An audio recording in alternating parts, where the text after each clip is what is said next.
ہمارے اوقاف کے سلسلے میں موجودہ گورنمنٹ کا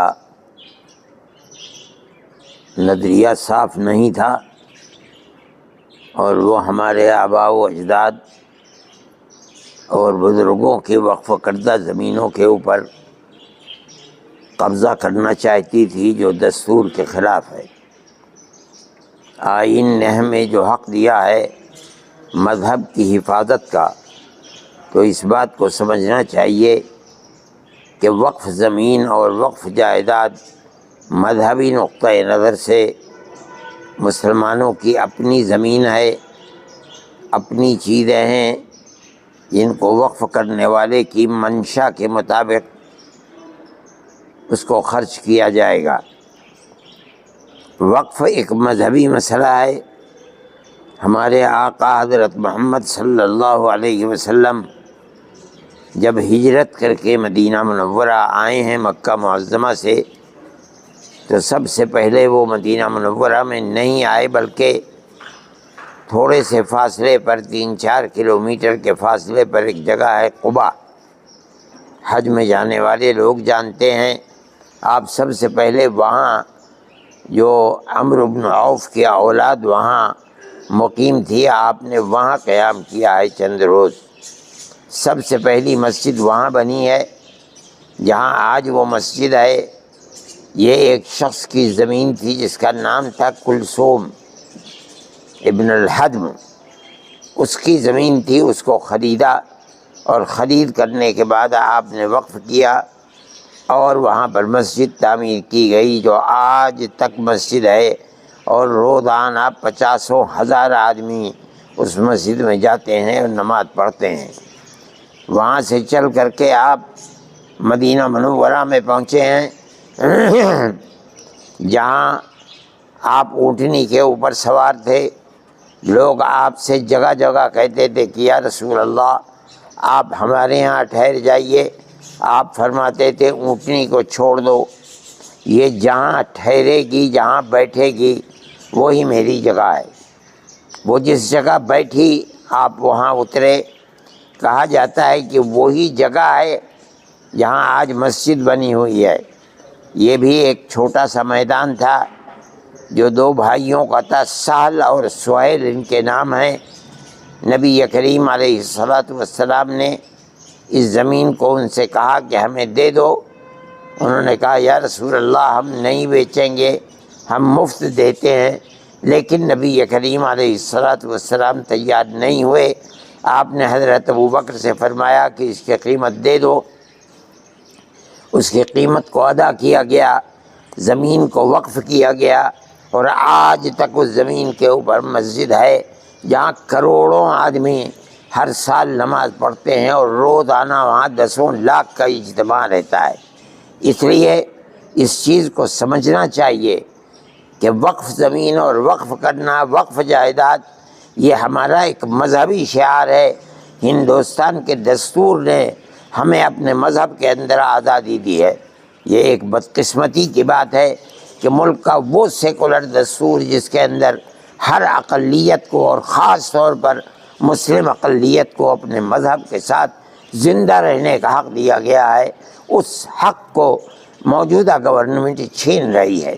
یہ کہنا بالکل غلط ہے کہ ہم اس کے اوپر دست درازی نہیں کر رہے ہیں، بلکہ ہم اس کے نظم و انتظام کے لیے جو کمیٹیاں بنا رہے ہیں، اس کے اندر مسلمان اور ہندو سب کو رکھ رہے ہیں۔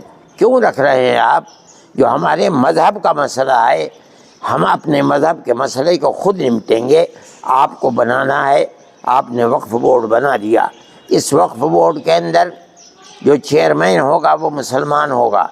آپ ایک وقف وزارت بناتے ہیں، اس وزارت کے اندر وزیر مان لیجئے کہ غیر مسلم ہوتا ہے، ہونے دیجئے، ہمیں کوئی اختلاف نہیں ہے۔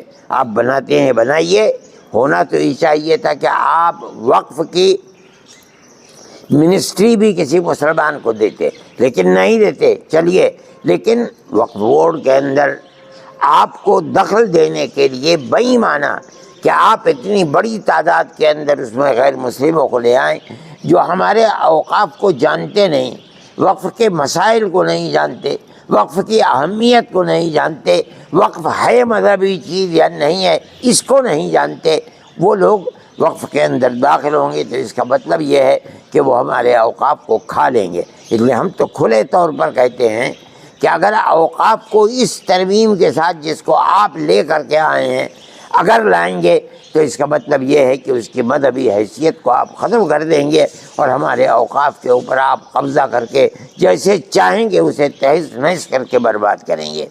ہمارے پاس کوئی طاقت ایسی نہیں ہے کہ ہم اس کو سڑکوں کے اوپر لے کر کے آئیں، نہ ہم جمعیت علماء ہند اس کو اس حیثیت سے دیکھتی ہے، لیکن قانونی اعتبار سے ہمیں کورٹ کا رخ کرنا چاہیے۔ ہم آج کورٹ کے اندر چلے گئے اور میں یہ سمجھتا ہوں کہ قانونی اعتبار سے سب سے پہلے ہم ہی گئے ہیں۔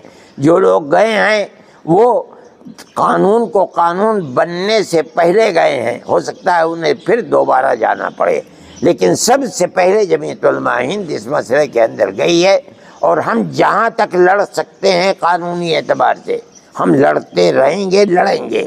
ہمیں اس چیز سے بڑی خوشی ہے کہ اپوزیشن نے بہت کھل کر ہمارا ساتھ دیا ہے، اور خاص طریقے پر کانگریس نے، جس نے در حقیقت اس دستور کو بنانے کے اندر بنیادی کردار ہمارے ساتھ مل کر بنایا ہے۔ اس لیے ہم خوش ہیں اور ہم یہ سمجھتے ہیں کہ آج نہیں تو کل اور کل نہیں تو پرسوں، آج جو پارٹیاں اس بل کے خلاف ہیں کل کو اگر اقتدار کے اندر وہ پارٹیاں آئیں گی تو آج جو صورتحال انہوں نے پارلیمنٹ کے اندر کی ہے اس کے مطابق پارلیمنٹ کے اندر وہ آئیں گے اور ہمیں ہمارا حق دیں گے۔ میں اس بات کے ساتھ اپنی اس بات کو عوام تک پہنچانا چاہتا ہوں کہ ہم کسی بھی مسئلے کے اندر سڑکوں کے اوپر نہیں آتے، اور ہم یہ سمجھ رہے ہیں کہ سڑکوں کے اوپر آنا مسلمان کے لیے مفید بھی نہیں ہے۔ ہماری لڑائی گورنمنٹ سے ہے، ہم کورٹ میں جاتے رہے ہیں، آسام کے مسئلے کے اندر کورٹ میں گئے ہیں، خود جو ملکی مسائل ہیں ان کے اندر گئے ہیں، اور ہمیں اللہ کے فضل و کرم سے سپریم کورٹ سے پورے حقوق ملے ہیں۔ ہم اس اپنے نظریے کے ساتھ آ رہے ہیں اور سپریم کورٹ میں گئے ہیں کہ اللہ اگر چاہے گا تو انشاءاللہ ہم یہاں جیتیں گے، اس لیے کہ دستور کے الفاظ بالکل کھلے ہوئے ہیں۔ ہم اس دستور کے ساتھ آئیں گے، ان دفعات کے ساتھ آئیں گے تو انشاءاللہ ہم کامیاب ہوں گے۔